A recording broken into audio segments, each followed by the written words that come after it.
I forgot how thin my tank top was until I caught him looking. A true infidelity story. I never realized how fragile my marriage had become until I saw my neighbor looking at me in a way my husband hadn't in years. What happens when a fleeting glance unravels the life you thought was solid? This is a story of temptation, betrayal, and the journey to rediscovering love, or losing it forever. Stick around to see how everything unfolds, and let me know in the comments where you're watching from today. When I stepped into the backyard that afternoon, I wasn't thinking about my tank top or the way the sun made the fabric cling to my skin. My focus was entirely on the hydrangeas, wilting in the oppressive heat. But when I glanced up, that's when I saw him. Jake, my neighbor, stood on his porch, a wrench in one hand, pretending to adjust the railing. His eyes weren't on the railing, though. They were on me, lingering just a second too long to be accidental. My breath hitched. It wasn't overtly inappropriate, but something about the way his gaze swept over me sent a shiver up my spine. A shiver I hadn't felt in years. A response I never felt with my sisters, a wrench in my stomach. Mark, my husband of 7 years, had stopped noticing me like that. Our marriage had settled into a rhythm of monotony. I was the manager of the house, the cook, and the problem solver. But a wife? A woman? I hadn't felt like one in years. Jake's smile was faint but noticeable. "Afternoon," he called, his voice low and casual. "Hot day for gardening, huh?" I wiped the back of my hand across my forehead, suddenly aware of the sweat glistening on my skin. "Trying to save these flowers before they turn to toast," I replied, my voice light, hoping it didn't betray the flutter in my chest. "They look great," he said, leaning casually against the railing. His eyes didn't move from mine, even as his words hung in the humid air. Later that evening, I stood in the kitchen, stirring a pot of spaghetti while Mark sat at the dining table, engrossed in his laptop. He barely looked up as I set the bowl in front of him. "Thanks," he mumbled. I wanted to scream at him, to demand he see me, but instead I sat across from him in silence, pushing food around my plate. My mind wandered back to the way Jake had looked at me, how for a fleeting moment I'd felt alive again. The next day, as I grabbed the mail, Jake was there, washing his car in his driveway. His shirt clung to his chest, damp from the spray of water. He caught sight of me and waved.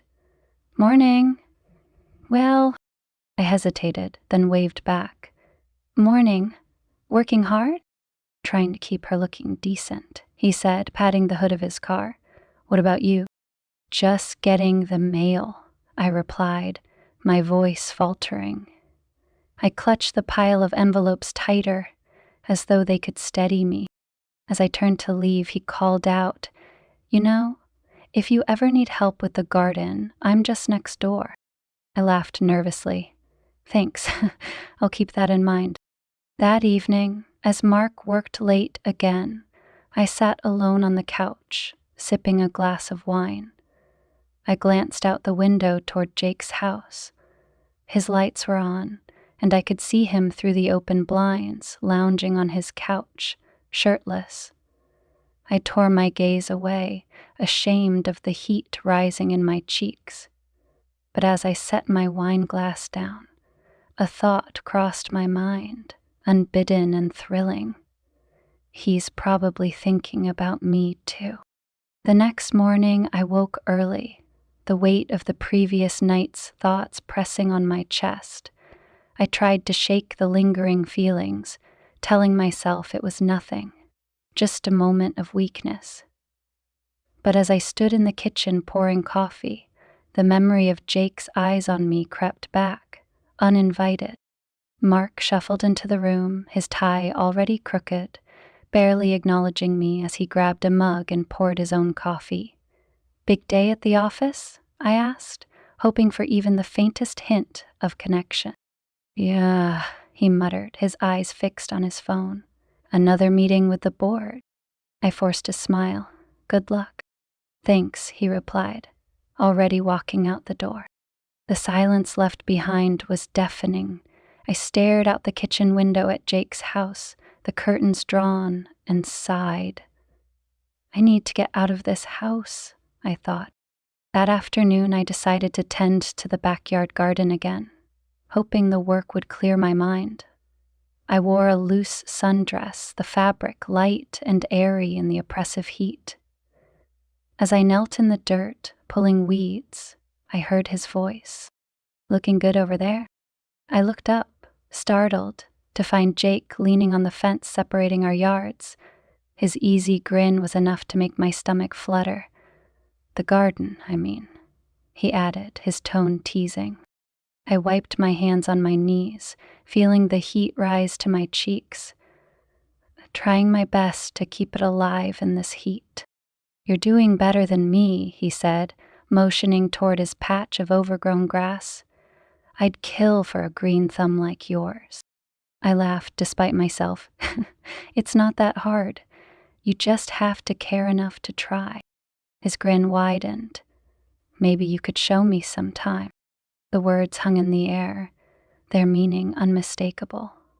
I hesitated, torn between the warning bells in my head and the ache of longing I couldn't suppress.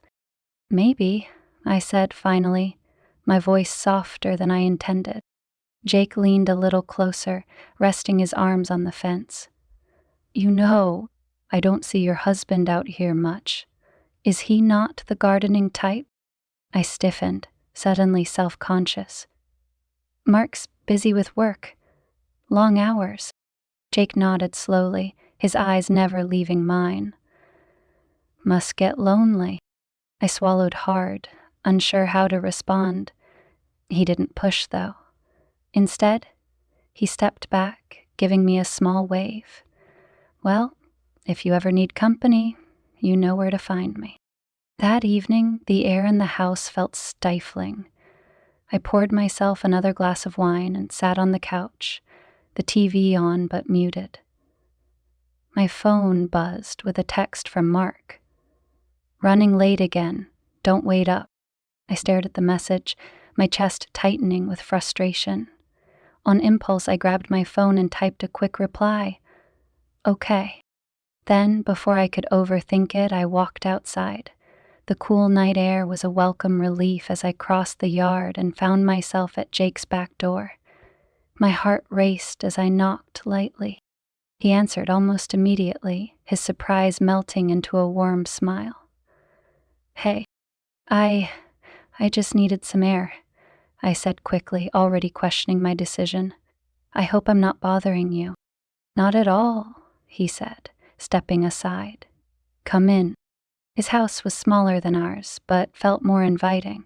The walls were lined with photographs and bookshelves, and the faint smell of cedarwood lingered in the air. He gestured toward the couch. Make yourself comfortable. Can I get you something? Water? Wine? I hesitated, then nodded. Wine would be great. As he poured 2 glasses, I glanced around the room, trying to settle my nerves. And he handed me the glass. His fingers brushed mine, lingering just a moment too long. Here's, he said, raising his glass. To what? I asked, a nervous laugh escaping my lips. To unexpected company, he replied, his smile disarming. We talked for hours, the conversation flowing easily, effortlessly. He told me about his work, his move to the neighborhood, and the failed relationship he'd left behind. I found myself opening up too, sharing things I hadn't said aloud in years. About Mark, about our marriage, about how invisible I felt. Jake listened intently, his gaze never wavering. You deserve to be seen, he said quietly, his words sinking deep. My throat tightened. I looked away, ashamed of the tears welling in my eyes. It's not that simple. Maybe it is, he said, his voice low. Maybe you've just forgotten how. The silence that followed was thick, charged. I didn't pull away when he reached for my hand, his touch warm and steady. When I finally looked up, his eyes were searching mine, and I knew in that moment that the line I'd been towing all day was about to be crossed. And then he fist me in the face, and I was lifted off my feet. I shouldn't, I began, but the words were weak, hollow. I know, he said, his voice barely above a whisper. But he didn't let go. The air between us was electric, the kind of tension that could pull you apart or draw you closer. Jake's fingers grazed mine, his thumb brushing lightly over my knuckles. I should have stood up, walked out, and closed this door before it could open any wider. But I didn't. Instead, I let his hand linger, my heart pounding in my chest like a drum. His gaze was locked on me, steady and unrelenting, as if he was waiting for permission to move closer. I wanted to give it, despite every part of me that knew better. You deserve to feel alive, he said softly, the words barely louder than a breath. My resolve wavered, the truth of his statement cutting through the noise in my mind. When was the last time I felt alive? I couldn't even remember. Mark's indifference, the daily grind, the suffocating routine, it had all dulled me, worn me down until I felt like a ghost in my own life. Jake shifted closer, his movements slow and deliberate. I didn't stop him when his hand moved to my cheek, his fingers warm against my skin. "Tell me to stop," he murmured, his voice a mix of restraint and longing. I opened my mouth, but no words came out. I didn't tell him to stop. Instead, I closed my eyes as his lips brushed against mine, soft and tentative, as if he was testing the waters. When I didn't pull away, the kiss deepened, the intensity building like a spark catching fire. It was as if the floodgates had opened. All the loneliness, the frustration, the yearning I'd been suppressing poured out in that moment. His hand slid to my waist, pulling me closer, and I let him. I wanted to be wanted, to be seen, to feel something again. Return my blood. An hour later, I found myself standing in Jake's kitchen, my thoughts a whirlwind of guilt and exhilaration. The sound of his footsteps behind me broke through the haze. "You okay?" he asked, his voice gentle. I nodded, though I wasn't sure if it was true. "I should go." He didn't argue, didn't try to stop me. He simply nodded, understanding in his eyes. "If you ever need someone to talk to, I'm here." I offered him a faint smile, my emotions too tangled to express anything more. Then I slipped out the door, the cool night air hitting me like a wake-up call. Back in my house, the silence was suffocating. I stood in the middle of the living room, staring at the empty couch where Mark should have been. My phone buzzed on the coffee table, and I grabbed it, hoping for a message from him. Instead, it was an email. Work, impersonal, and yet another reminder of how distant we'd become. I sank onto the couch, the weight of what I'd done crashing down on me. Guilt gnawed at the edges of my exhilaration, but underneath it all was a spark of defiance. I wasn't sorry for feeling alive again. The next few days were a blur of normalcy. I threw myself into chores, errands, and anything that could distract me from the memory of Jake's touch. Mark barely noticed my restlessness, too preoccupied with his own world to ask what was wrong. But Jake was always there, watering his lawn, fixing something in his garage, or simply leaning against the fence with that easy smile. Our eyes would meet, and a silent understanding passed between us. Neither of us spoke about that night, but the tension remained, simmering beneath the surface. One evening, Mark came home earlier than expected. He walked into the kitchen, loosening his tie, and leaned against the counter. "Dinner smells good," he said, his tone casual. "It's just spaghetti," I replied, trying to gauge his mood. It had been weeks since we'd had a real conversation, and I didn't know how to bridge the gap. He nodded, his eyes scanning the room before settling on me.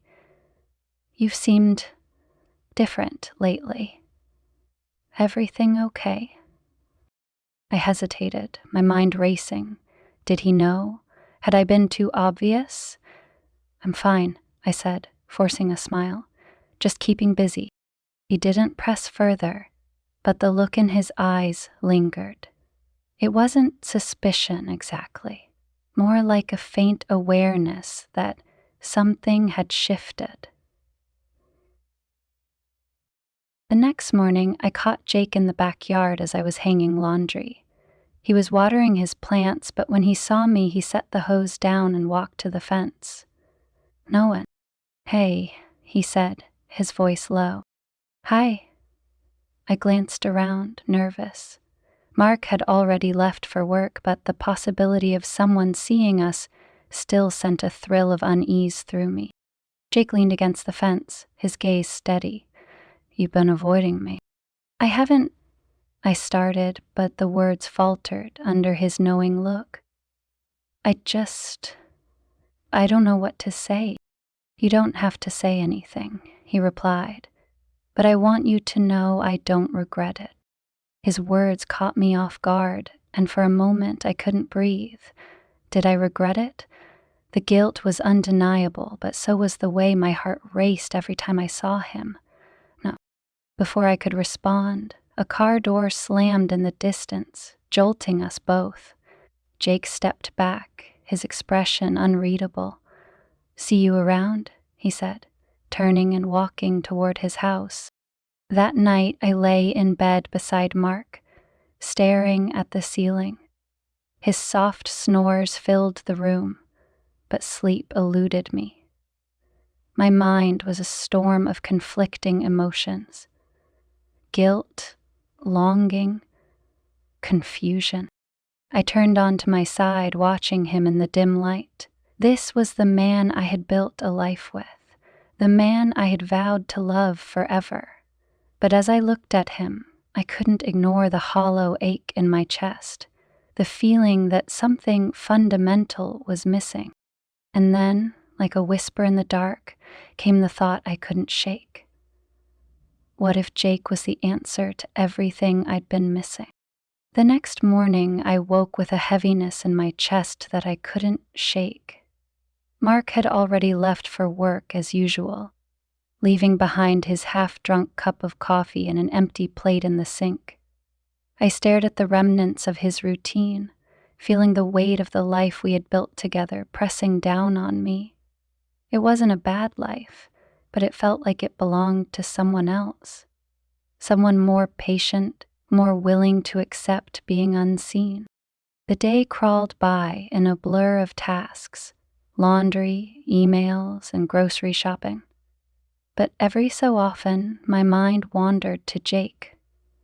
I told myself it wasn't about him, not really. It was about how he made me feel. Like I was someone worth noticing again. That evening, I decided to clear my head with a walk around the neighborhood. The air was cool, a welcome break from the relentless heat, and the sky was painted with the soft hues of dusk. I was halfway down the block when I heard a familiar voice behind me. "Taking a walk without me?" I turned to see Jake jogging to catch up, his easy grin disarming as always. "Just needed some air," I said, my voice betraying the flutter in my chest. "Mind if I join?" he asked, falling into step beside me before I could answer. We walked in silence for a while, the sound of our footsteps the only thing breaking the stillness. It was strangely comforting, the unspoken connection between us. "You've been on my mind," Jake said suddenly, his voice low. I stopped in my tracks, turning to face him. "Jake, I'm not trying to make things harder for you," he interrupted, his gaze steady. I can't stop thinking about you, about us." The honesty in his voice caught me off guard, and for a moment, I didn't know what to say. Part of me wanted to run, to put as much distance as possible between us. But another part, the part that had been aching for years, wanted to stay. "This is dangerous," I said finally, my voice barely above a whisper. "Sometimes the best things in life are," he replied, his eyes searching mine. The intensity of his gaze was almost too much to bear. I looked away, my heart racing. "I don't know if I can do this." Jake stepped closer, his hand brushing against mine. "You don't have to decide anything right now," he said softly. "But don't shut me out." Back at home, I stood in the doorway of the living room, staring at the couch where Mark usually sat with his laptop. Tonight, it was empty. He was in his office, working late again. I thought about the way he used to look at me, the way his eyes would light up when I walked into the room. But that had been years ago, before work became his priority and I became an afterthought. I poured myself a glass of wine and sat on the couch, the silence around me deafening. I tried to push Jake from my mind, to focus on anything else, but his words lingered, echoing in the quiet. "You deserve to feel alive." The next day, I couldn't avoid him. Jake was in his driveway when I stepped outside to water the garden, his gaze finding mine as if he'd been waiting for me. "Morning," he called, his tone casual, but his eyes telling a different story. "Morning," I replied, trying to keep my voice steady. He walked over to the fence, leaning against it with that easy confidence that made my pulse quicken. "How are the flowers holding up?" "They're surviving," I said, glancing down at the hose in my hands. He watched me for a moment, then said, "I was thinking about what you said yesterday, about this being dangerous."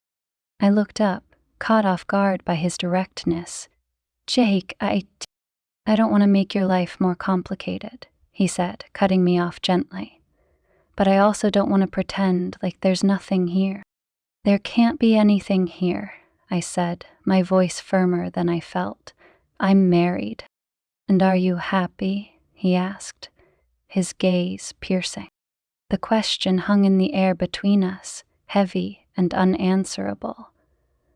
I looked away, unable to meet his eyes.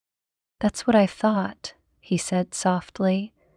"You don't have to say anything, just think about it." He turned and walked back to his house, leaving me standing there with the weight of his words pressing down on me. That night, I lay awake in bed staring at the ceiling. Mark was beside me, his soft snores filling the room. I thought about Jake's question, about the life I was living and the one I wanted. The truth was, I didn't know the answer. The days that followed were a blur of stolen moments and lingering glances. Jake and I didn't speak much, but the tension between us was palpable. It was as if we were both waiting for something to break, for the line we were towing to snap. And then it did. One evening, Mark came home earlier than expected. I was in the kitchen chopping vegetables when I heard the sound of the front door opening. My heart leapt into my throat, though I didn't know why. Mark walked in, his expression unreadable. "Hey," he said, setting his briefcase on the counter. "You've been different lately." Different how? I asked, my voice steady despite the panic rising in my chest. He hesitated, then said, I don't know, distant, distracted. I forced a smile. Just busy, I guess. Mark studied me for a moment, then nodded. Okay. But the look in his eyes told me he wasn't convinced.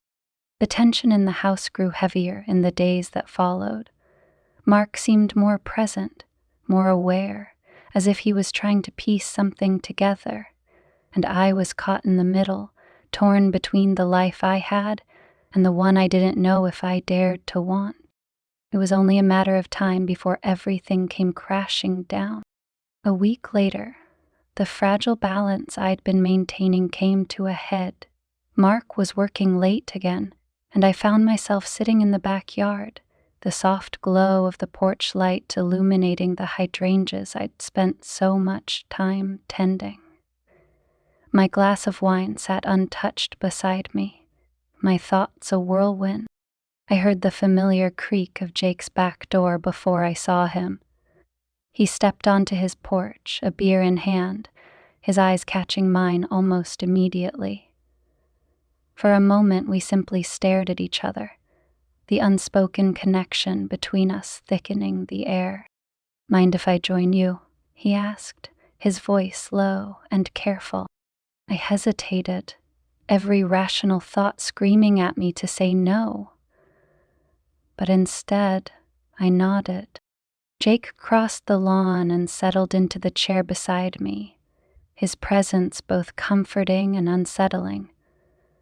We sat in silence for a while, the night wrapping around us like a cocoon. I've been trying to stay away, he said finally, his voice tinged with something I couldn't quite place. But it's not working. I didn't respond, my gaze fixed on the garden. He leaned forward, resting his elbows on his knees, and turned to look at me. You're not happy, are you? The question hit me like a punch to the gut. I opened my mouth to protest, to deny it, but the words wouldn't come. Instead, I shook my head, tears stinging the corners of my eyes.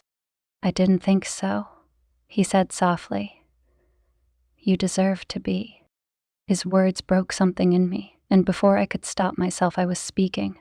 It's not that simple. I've built a life with Mark. I can't just walk away. I'm not asking you to, Jake said, his voice steady. But you don't have to keep living like this either. I looked at him then, really looked at him, and saw the sincerity in his eyes. It terrified me and thrilled me in equal measure. The next day, Mark came home early. I was in the kitchen tidying up after dinner when he walked in, his face tense. Man, her hand on his forearm. We need to talk, he said, his tone leaving no room for argument. I turned to face him, my heart pounding. Okay. Easing his hair leaned against the counter, crossing his arms over his chest. Is there something you're not telling me? The question hung in the air, heavy with implication. I opened my mouth, then closed it again, my mind racing. Did he know? Had he seen something? Or was this just his suspicion rearing its head? Okay. Mark, what's this about? I asked, forcing calm into my voice. You've been different lately, he said, his gaze sharp, distant. I feel like I don't even know you anymore. I swallowed hard, trying to steady my breathing. I've been busy. That's all. But then Jitsu, I don't believe you, he said, his voice rising. I know something's going on, and I'm not going to sit here and pretend like everything's fine. I stared at him, my chest tightening. This was it, the moment I'd been dreading and expecting in equal measure. I could feel the cracks forming, the fragile facade of our marriage crumbling under the weight of everything I couldn't say. I don't know what you want me to say, I whispered, my voice trembling. I want the truth, he said, his eyes boring into mine. Are you seeing someone else? The question hit like a lightning bolt, freezing me in place. For a moment, the silence was deafening. No, I said finally, the word leaving a bitter taste in my mouth. It wasn't a complete lie, but it wasn't the truth either. Mark studied me for a long moment, his expression unreadable. Then he nodded, as if accepting my answer, though I could see the doubt lingering in his eyes. This isn't over, he said quietly, before turning and walking out of the room. That night I couldn't sleep. I lay in bed, staring at the ceiling, my mind replaying the conversation over and over. Mark's suspicion was a crack in the dam, and I knew it was only a matter of time before the truth came flooding out. I thought about Jake, about the way he made me feel alive again, and the guilt twisted in my chest. I had crossed a line, one I could never uncross, and now I was trapped between two lives, one I had built and one I didn't dare to imagine. I looked down at the bottle sitting on the table.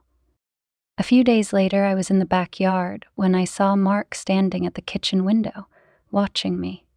His expression was unreadable, but there was something in his eyes that made my stomach churn. I turned back to the hydrangeas, pretending not to notice, but my hands trembled as I worked. I could feel his gaze on me, heavy and probing, and I knew he was searching for answers I wasn't ready to give. Later that evening, as we sat in silence at the dinner table, he finally spoke.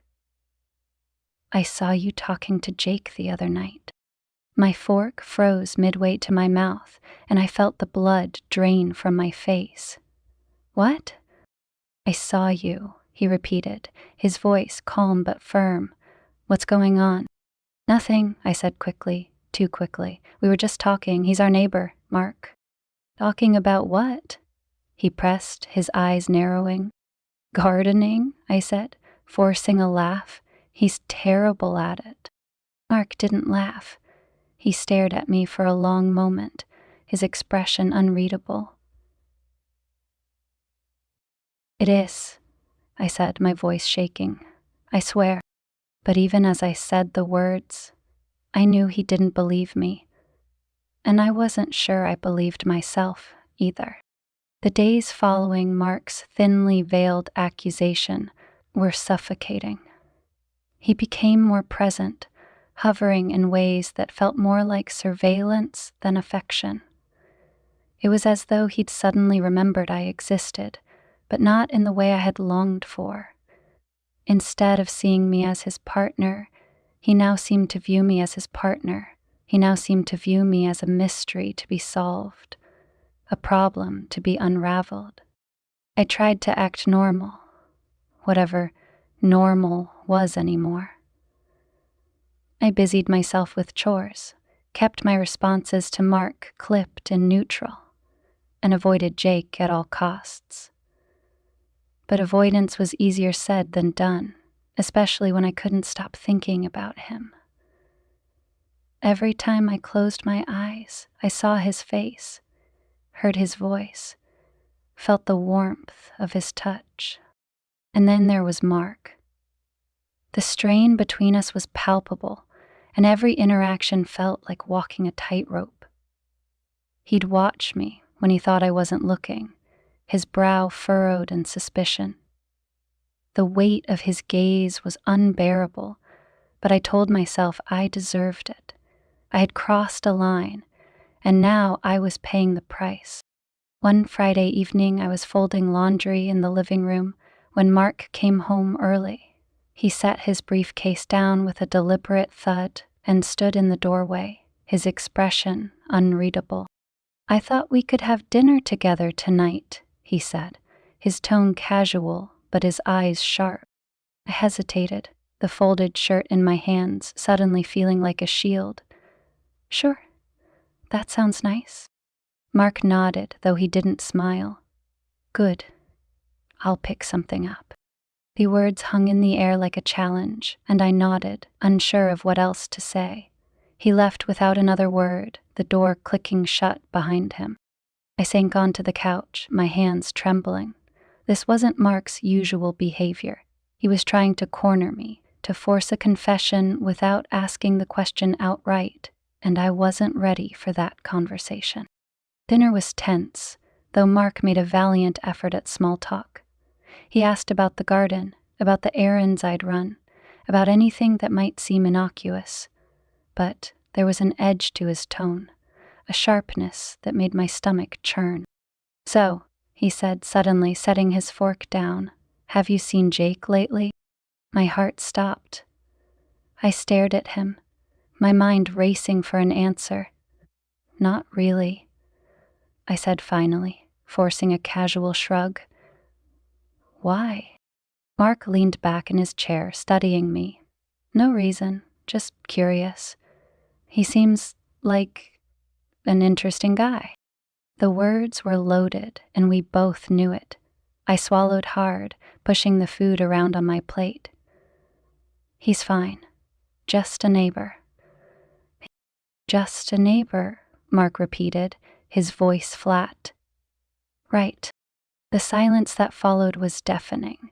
I couldn't bring myself to look at him, but I could feel his eyes on me, boring into my skull. Finally, he stood, grabbing his plate and taking it to the sink without another word. That night, I lay awake in bed, staring at the ceiling. Mark was beside me, his breathing steady, but I knew he wasn't asleep. Neither was I. The tension in the room was suffocating, and I couldn't escape the feeling that the walls were closing in around me. At some point I must have drifted off, because the next thing I knew, I was being jolted awake by the sound of a door slamming. I sat up, disoriented, and realized Mark was gone. His side of the bed was cold, and the faint hum of his car engine reached my ears before it faded into the night. Panic set in. Where had he gone? What was he doing? My mind raced with possibilities, each one worse than the last. I grabbed my phone, my fingers trembling as I scrolled through my contacts. But who could I call? What could I say? There was no one to confide in, not without exposing everything. I paced the living room for what felt like hours, my anxiety mounting with each passing minute. And then, just as suddenly as he had left, Mark returned. He walked in, his face unreadable, and set his keys on the counter. "Where were you?" I asked, my voice shaking. "Out," he said simply, brushing past me without elaborating. "Out where?" He stopped, turning to face me. His eyes were dark, his expression hard. "Does it matter?"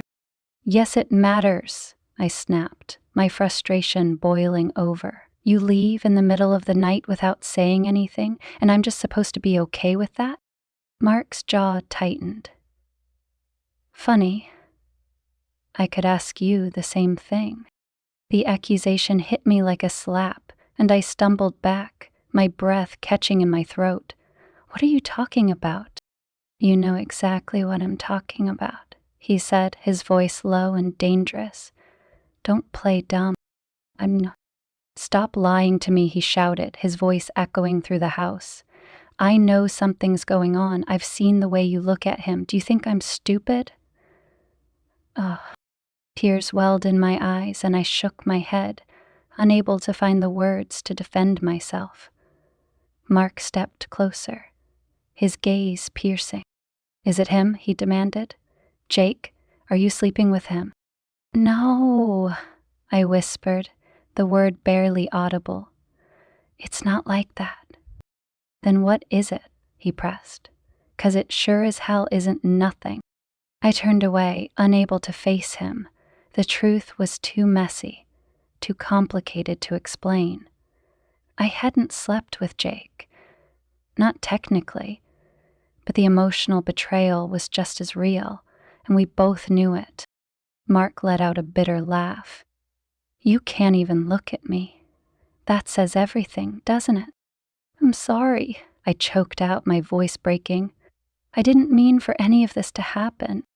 Sorry doesn't fix this, he said coldly. You've been lying to me, sneaking around behind my back. How do you expect me to trust you after this? I don't know, I admitted, the tears streaming down my face. I don't know what to do. Mark stared at me for a long moment, his expression unreadable. Then he turned and walked away, leaving me standing alone in the living room, with the weight of my guilt pressing down on me like a lead blanket. The next morning, Mark was gone. I found a note on the kitchen counter. I need some space. Don't call me. I stared at the words, my heart sinking. This was it, the consequence I'd been dreading. Mark had always been my safe harbor, my constant, even when things weren't perfect.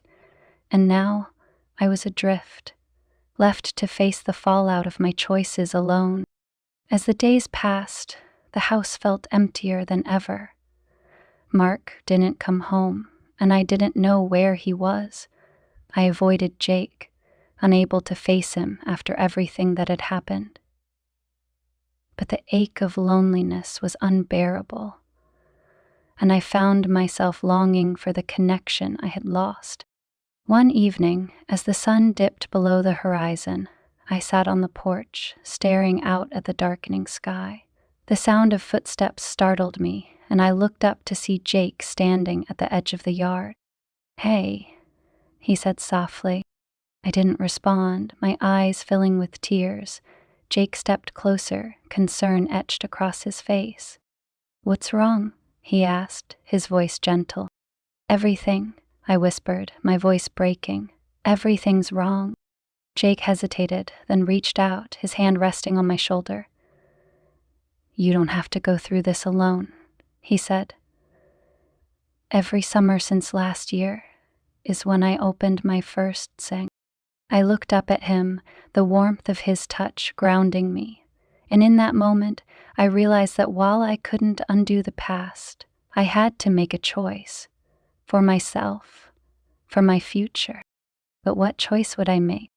The days blurred into one another, a haze of regret, guilt, and uncertainty. Mark hadn't returned home, and his absence left the house eerily silent. Every corner of the space we'd shared now felt like a reminder of what I'd ruined. But as much as I missed him, I couldn't ignore the other truth burning quietly in the back of my mind. Jake. I tried to avoid him, retreating to the shadows of my own home, but it was impossible. His presence was a magnet, and every time I caught a glimpse of him across the yard, my stomach twisted with emotions I couldn't name. I needed clarity, and I needed it soon. One evening, as the sun sank below the horizon and bathed the neighborhood in amber light, Jake appeared at the fence between our yards. He leaned casually against it, his easy smile dimmed by the weight of recent events. I hadn't seen him this close in days, and the sight of him sent a jolt through me. "Hey," he said softly, his voice carrying over the quiet hum of cicadas. "I've been worried about you." I hesitated, gripping the edge of the patio table for support. "I'm fine," I lied, though my voice betrayed the fragility beneath. Jake didn't buy it. He stepped closer, his gaze searching mine. "You don't look fine. What's going on?" I let out a bitter laugh, shaking my head. "Mark knows, or at least he suspects. He's gone." Jake's face fell, and for a moment the confident, self-assured man I'd come to know seemed unsure of himself. "I'm sorry," he said, his tone laced with sincerity. "I never wanted to cause trouble for you." "You're not too young, Mom. It's not your fault," I replied, though we both knew that wasn't entirely true. I made my choices. Now I have to live with them. Jake leaned against the fence, his expression conflicted. If I've made things harder for you, I'll back off, but I don't regret the time we've spent together, and I don't think you do either. His words hung in the air, heavy and unspoken. I opened my mouth to respond, but the sound of a car pulling into the driveway froze me in place. I turned to see Mark's car, dusted with dirt from the road, coming to a stop. My chest tightened. I should go, Jake said quickly, stepping back toward his house. Jake, wait! I started, but he was already gone, disappearing through his back door just as Mark stepped out of his car. Mark entered the house without saying a word, his face unreadable. I stood frozen in the kitchen, unsure whether to approach him or wait for him to speak first. The silence stretched between us, taut and brittle. Finally, he set his keys on the counter and turned to face me. We need to talk. I nodded, my throat dry. Okay. He gestured toward the living room, and I followed him, my heart pounding in my chest. We sat on opposite ends of the couch, the distance between us feeling more symbolic than physical. Mark took a deep breath, his hands clasped tightly in his lap. I've been doing a lot of thinking these past few days, he began, his voice measured. About us. About everything. I waited, unsure where he was going with this. I know I haven't been the best husband, he continued, his gaze fixed on the floor. I've been distant, preoccupied. I let work come between us, and I stopped showing you how much you mean to me. That's on me. His admission took me by surprise, and for a moment, I couldn't breathe. Mark. But, he interrupted, his voice hardening, that doesn't excuse what you've done. The words hit like a punch to the gut, and I flinched, tears springing to my eyes. I know, I whispered. I'm sorry. I never meant to hurt you. I felt...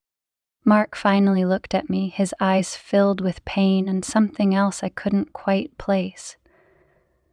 I need to know the truth, he said. Are you in love with him? I nodded.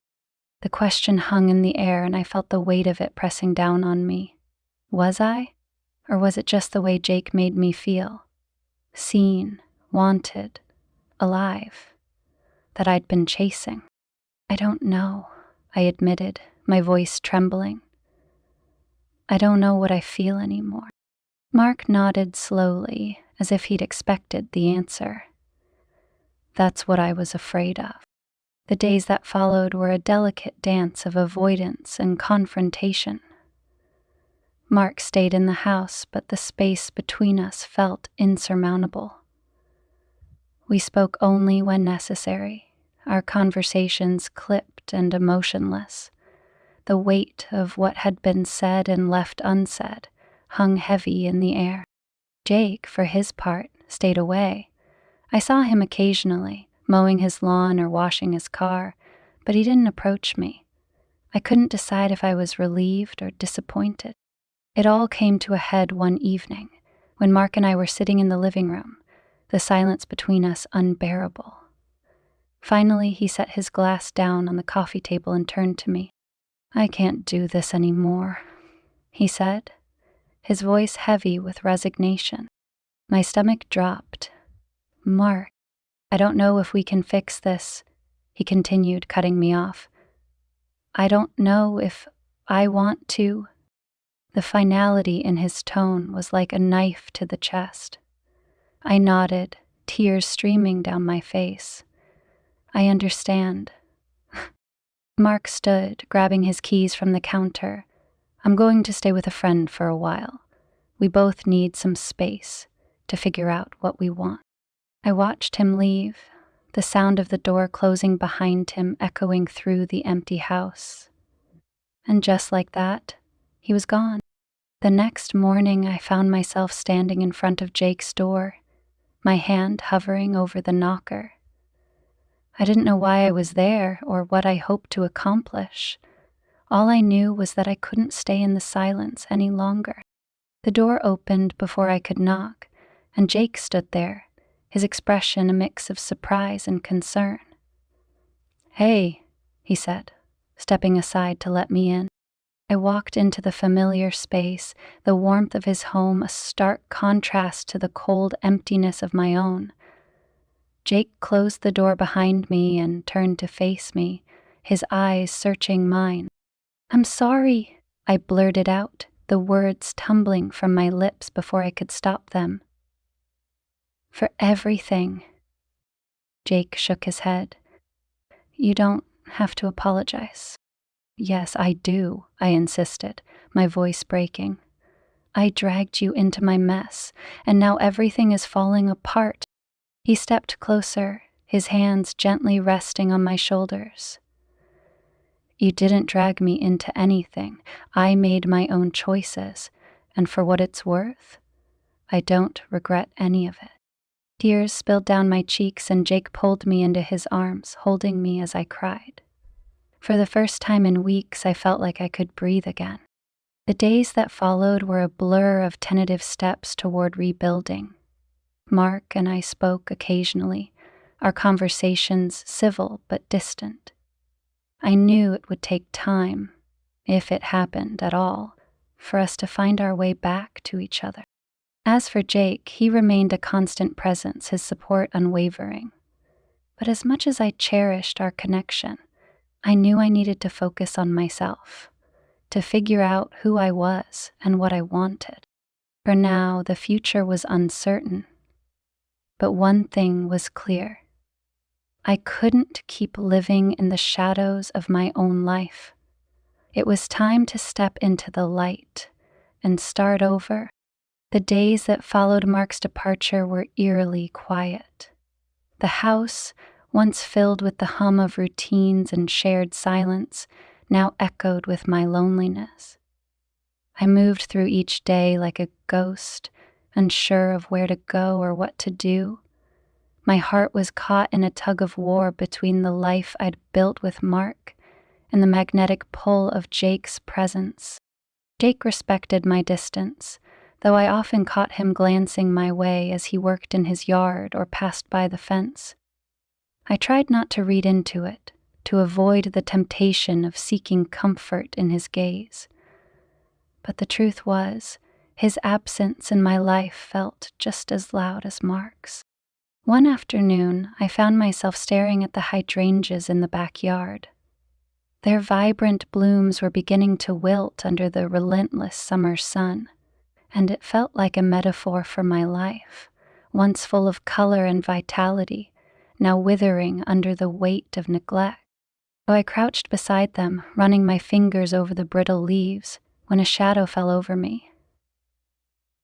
I looked up to see Jake standing on the other side of the fence, his expression unreadable. "You okay?" he asked, his voice soft. I nodded, though it was a lie. "Just trying to keep these alive," I said, gesturing to the flowers. Jake leaned against the fence, his eyes searching mine. "You don't have to do everything on your own, you know." The words struck a chord, and I blinked back the tears threatening to spill over. "I'm not used to asking for help." "You don't have to ask," he said, his voice steady. "I'm here." For a moment, I considered taking him up on his offer, to let someone else shoulder the weight of my pain, even if just for a little while. But the guilt and confusion swirling in my chest kept me rooted in place. "Thanks," I said finally, my voice barely above a whisper. "I'll keep that in mind." That evening, as the sun dipped below the horizon, I sat on the porch with a glass of wine, staring at the quiet street. Mark's car wasn't in the driveway, and the house felt too big, too empty. I thought about calling him, but what would I say? That I missed him? That I was sorry? Words felt inadequate to bridge the chasm that had opened between us. Instead, I found myself dialing another number. The phone rang twice before Jake's voice came through, warm and familiar. "Hey," he said. "What's up?" I hesitated, suddenly unsure of what I wanted to say. "Are you busy?" "No," he replied immediately. "Do you need something? Can you come over?" The words were out before I could stop them, and I held my breath, waiting for his response. "I'll be right there." Jake arrived within minutes, his presence a quiet reassurance as he stepped onto the porch. He carried a 6-pack of beer and set it on the table beside my wine glass. "I figured we could both use one," he said with a small smile. I laughed softly, grateful for his attempt to lighten the mood. "You're probably right." We sat in silence for a while, the comfortable kind that didn't demand words. Jake sipped his beer, his gaze occasionally drifting to me, and I found myself relaxing in his presence. "You don't have to talk about it," he said finally, "but I'm here if you want to." I stared at the glass in my hands, watching the way the light from the porch reflected off the surface. "I don't know where to start." "Start wherever it feels right," he said simply. I took a deep breath, the words tumbling out before I could second-guess myself. "Mark left. He's staying with a friend. I don't know if he's coming back." Jake didn't say anything, but his expression softened, and I felt the weight of his understanding. "I don't even know if I want him to come back," I admitted, my voice trembling. "Everything feels so broken." Jake leaned forward, his elbows resting on his knees. "Sometimes things have to break before you can figure out how to put them back together." "What is this, sister?"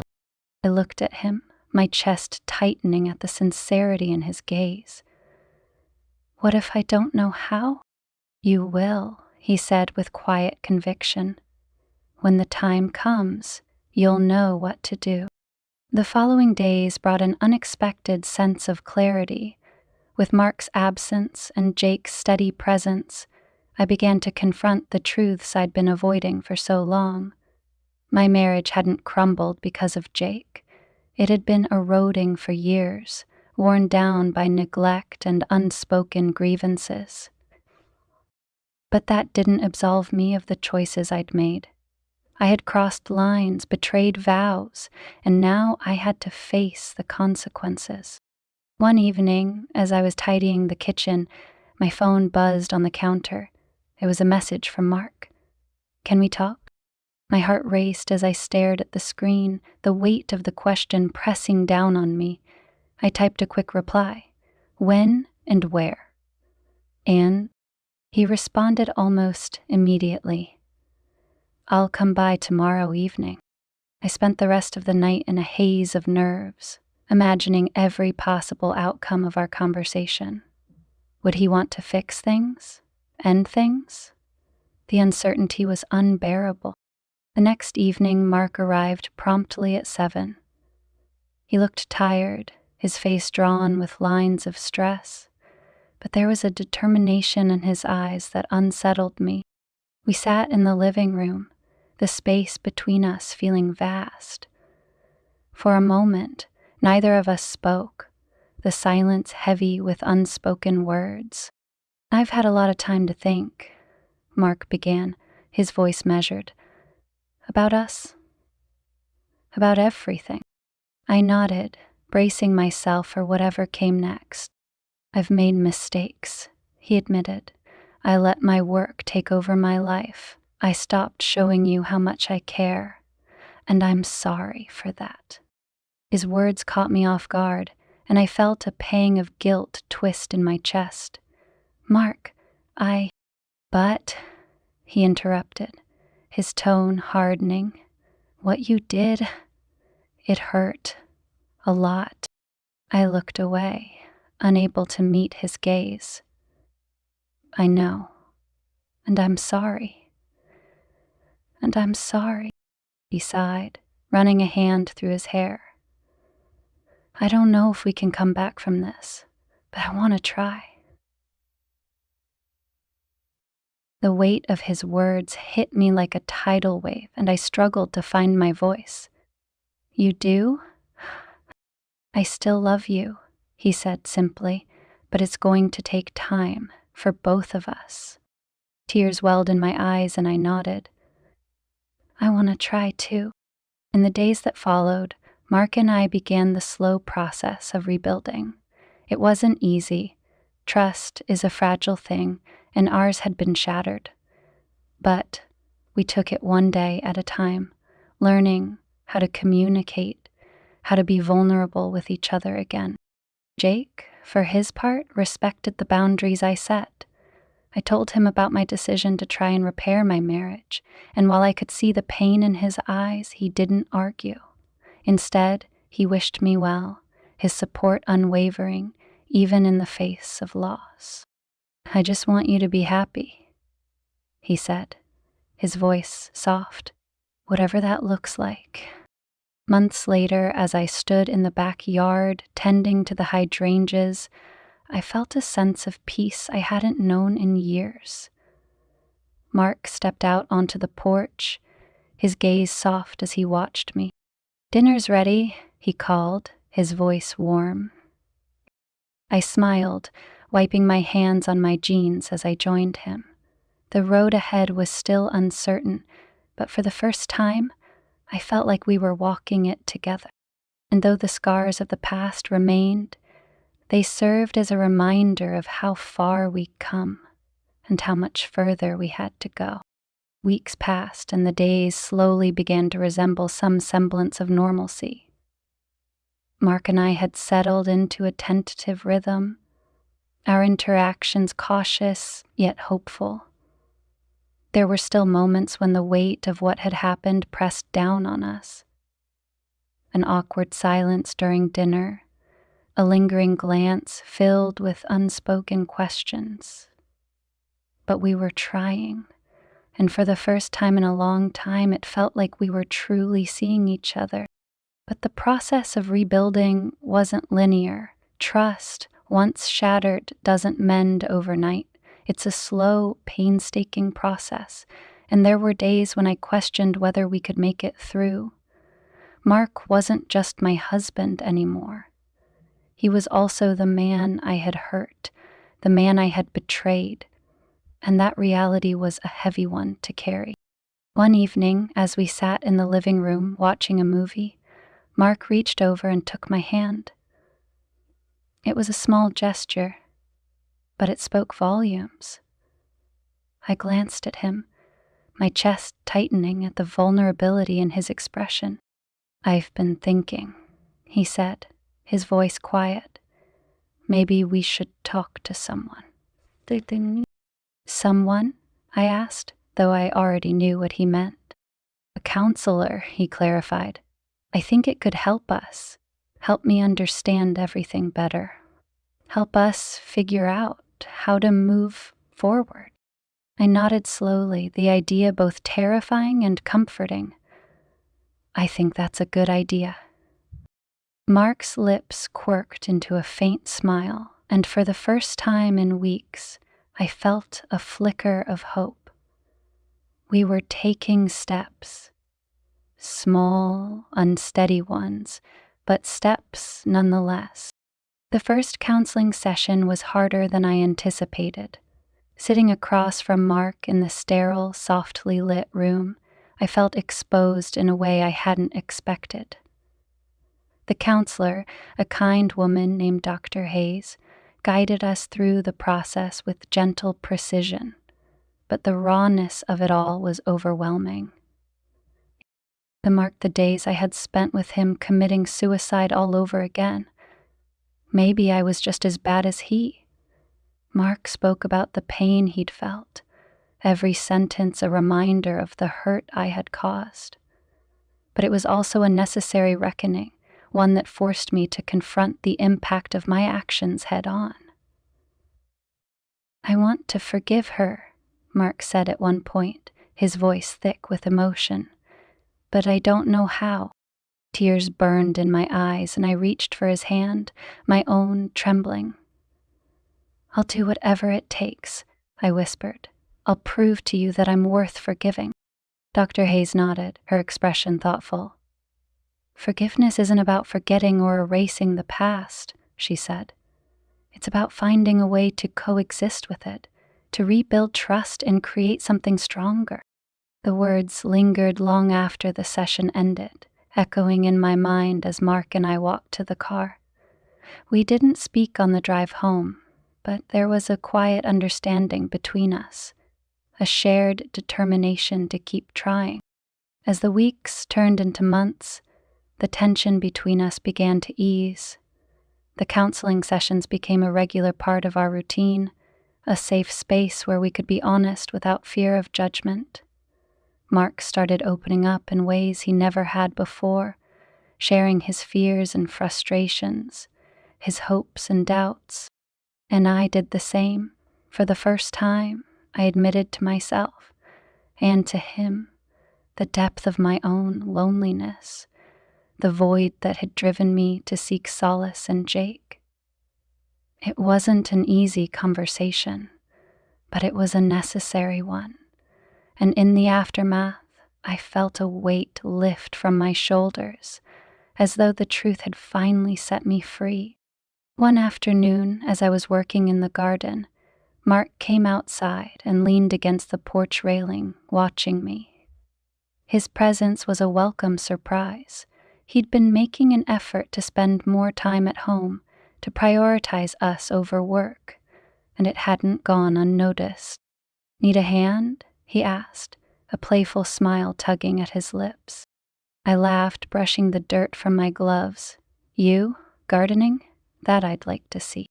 Mark grinned and stepped off the porch, crouching beside me. He reached for a trowel and began digging, his movements clumsy but earnest. It was a small moment, but it felt monumental, a reminder that we were in this together, rebuilding not just our marriage, but our connection as partners. Jake, for his part, had kept his distance. After our last conversation, he'd respected my decision to focus on my marriage, and while I missed his companionship, I knew it was for the best. Occasionally I'd catch a glimpse of him through the window, or hear the faint sound of his car in the driveway. But we didn't speak. And yet, he remained a part of my thoughts, a lingering presence in the corners of my mind. I didn't know if I'd ever completely let go of the feelings I'd had for him, but I also knew they couldn't define me. My life was with Mark, and that was the path I had chosen. Months later, on a crisp autumn evening, Mark and I stood in the backyard, admiring the garden we'd spent the summer tending. The hydrangeas were thriving, their blooms vibrant against the fading light, and the air was filled with the earthy scent of fallen leaves. Mark slipped his arm around my shoulders, pulling me close. "We've come a long way," he said, his voice warm. "We have," I agreed, leaning into him, "and I'm grateful for every step." He pressed a kiss to my temple, and for the first time in what felt like forever, I felt at peace. Our journey hadn't been easy, and there were still challenges ahead, but we were stronger for it. We'd faced the storm together, and now we were standing in the sunlight. The next morning, as I sipped my coffee and looked out the kitchen window, I saw Jake loading boxes into his truck. My heart skipped a beat, and I set my mug down, watching as he moved with quiet efficiency. He must have sensed my gaze because he looked up and offered a small wave. I hesitated, then returned the gesture, a bittersweet smile tugging at my lips. He climbed into the truck, and with a final glance in my direction, he drove away. I stood there for a long time, the weight of his departure settling over me. It felt like the closing of a chapter, a necessary ending to a story that had shaped me in ways I couldn't yet fully comprehend. When Mark walked into the kitchen, he noticed my expression and followed my gaze to the now empty driveway. He didn't say anything, but he reached for my hand, his grip steady and reassuring. "We're going to be okay," he said, his voice filled with quiet certainty. I turned to him, my chest tightening with emotion. "I know." The story of Jake and me would forever remain a part of my past, a complex and tangled web of choices and consequences. But it was my life with Mark that mattered most. And as we stood there together, hand in hand, I felt a renewed sense of hope for the future. We had weathered the storm, and though the scars remained, they were a testament to our resilience. A reminder that even in the face of brokenness, there was always the possibility of healing. And in that moment, as the sun rose over our little corner of the world, I knew we were finally on our way. As I sit here, reflecting on everything that's happened, I realize life has a way of teaching us the hardest lessons in the most unexpected ways. My journey wasn't perfect, far from it. It was messy, complicated, and painful. But it was also real, filled with choices that forced me to confront who I was and what I wanted. Mark and I are still rebuilding. It's not easy, and some days it feels like we're standing on fragile ground. But we've learned to communicate, to see each other again, not as the people we used to be, but as the flawed, evolving individuals we are now. It's not about erasing the past. It's about learning how to live with it, to let it strengthen rather than destroy us. As for Jake, he was a chapter in my life that taught me something I'd forgotten, the importance of feeling alive, of being seen. I'll always carry a piece of that with me, not out of longing, but gratitude. Gratitude for what he awakened in me and the clarity he gave me to fight for what truly mattered. Moving forward, I don't know what the future holds. Life is unpredictable, a series of moments strung together by the choices we make. But if there's one thing I've learned, it's this: we're all capable of rebuilding, of finding beauty in the broken pieces. It just takes time, patience, and a willingness to face the hard truths. To anyone who's ever felt lost or unsure of their path, know this: you're not alone. Mistakes don't define us. What we choose to do after them does. And while forgiveness, both of others and ourselves, is never easy, it's always worth it. Feeling moving and wide open with each breath. Here's to new beginnings, to healing, and to finding the strength to keep moving forward, even when the road seems impossible. Thank you for walking through this story with me, wherever you're watching from. I hope it reminds you that we're all human, doing the best we can.